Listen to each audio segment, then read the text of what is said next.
گدھا اور اس کا مالک۔ ایک گاؤں میں رحمت نامی ایک غریب کسان رہتا تھا۔ اس کے پاس ایک پرانا مگر محنتی گدھا تھا جو دن رات اس کے کاموں میں مدد کرتا۔ رحمت اپنے گدھے کو بہت عزیز رکھتا مگر کبھی کبھی اس سے سختی بھی کرتا، خاص طور پر جب وہ تھک کر رک جاتا یا سست ہو جاتا۔ ایک دن رحمت کو بازار جانا تھا تاکہ اپنی کھیت کی پیداوار بیچ سکے۔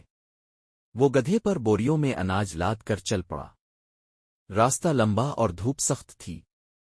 گدھا آہستہ آہستہ چل رہا تھا، لیکن جب بوجھ زیادہ محسوس ہوا تو وہ ایک جگہ رک گیا اور آگے بڑھنے سے انکار کر دیا۔ رحمت کو غصہ آ گیا۔ اس نے گدھے کو زور زور سے دھکے دیے اور ڈنڈے سے ہانکنے لگا۔ گدھا بیچارہ بے زبان تھا مگر اس کی آنکھوں میں تھکن اور بے بسی تھی۔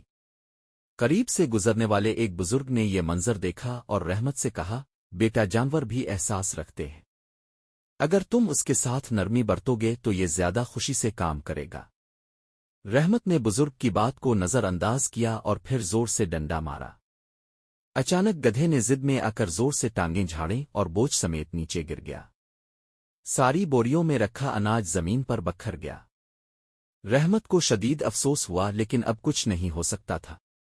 بزرگ نے آگے بڑھ کر گدھے کے سر پر ہاتھ پھیرا اور کہا، رحمت، محبت اور رحم کا راستہ اختیار کرو۔ تمہارا گدھا تمہارا ساتھی ہے، غلام نہیں۔ اگر تم اسے پیار دو گے تو یہ اپنی طاقت سے بڑھ کر تمہاری خدمت کرے گا۔ رحمت کو اپنی غلطی کا احساس ہوا۔ اس نے گدھے کو پیار سے سہلایا، پانی پلایا اور اسے آرام کرنے دیا۔ کچھ دیر بعد جب گدھا تازہ دم ہوا تو وہ خود ہی کھڑا ہو گیا اور بوجھ اٹھانے کے لیے تیار ہو گیا۔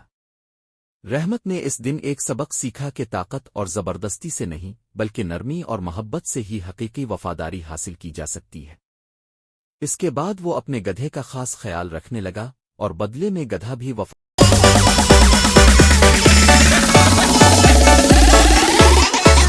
Yoga Ardiansa Remix.